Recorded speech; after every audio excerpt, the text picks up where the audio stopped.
UFC 107, Penn versus Sanchez. Saturday, December 12th. Check your local listings. Frank is getting beat up here. The power shots of Brock Lesnar. He's got so much power in those fists, Mike. Up against the Frank's in big trouble. Brock Lesnar trying to finish it. That's it. Poking is there, and it is all over. He's out. I expected the fight to be a little more of a wild pace. I thought Brock would stand up with me a little bit more. He didn't, which, you know, I can't fault him for. He has to do what it takes to win the fight. He took me down, and then on the ground, he was nowhere near as wild as he had been in the past. I thought there'd be a lot of opportunities on my part to take advantage of, and there really wasn't. He did a great job in out-positioning me on the ground, and then then just adding on top of the fact his superior size and strength was the icing on the cake.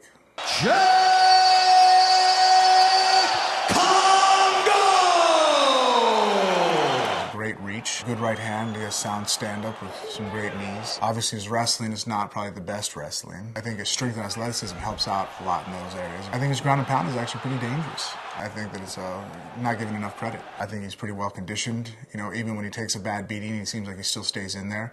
You know, in the fight with Cain Velasquez, you know, he was getting mauled for 15 minutes and he didn't really look like he threw in the towel. You know, he just through very poor technique had no answer.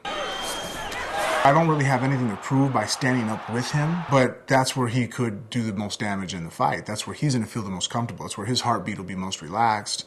That's what he does best. No one is shocked by the fact that his ground game is amongst some of the worst ground game we have in the heavyweight division.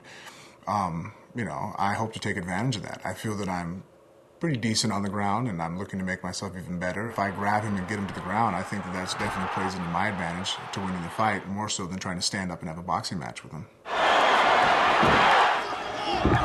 I want to take someone down in the UFC, who do I look to as the best takedown artist? It's Georges St-Pierre. By far has the best takedowns in the UFC. How does he do it? Does he shoot from halfway across the ring? Do you ever see the shot? Never. He strikes with you just enough for you to think you're in a striking match, and the minute you forget that, oh yeah, there's takedowns still, he takes you down.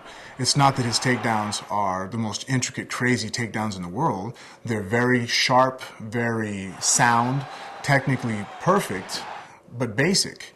He just has phenomenal timing. And that's what I look to do in this fight with Cheick Kongo. I go out there and strike with him and look for my opportunity, and when it comes, take advantage of it. Every time he goes to throw a kick, if I catch it and it doesn't knock me out, well, he's going down. That's going to limit a lot of his techniques, you know, and so that's what I look to take advantage of in the fight, you know. Eventually, you know, from in the clinch, you know, we'll get the takedown. Am I going to get it in the first 30 seconds? Probably not. You know, if I force it, that's when I'm going to get hurt. But, you know, it's a 15-minute fight, and I hope to only have to take him down one time, and then that'll be the end of the fight. UFC 107, Penn versus Sanchez. Saturday, December 12th. Check your local listings.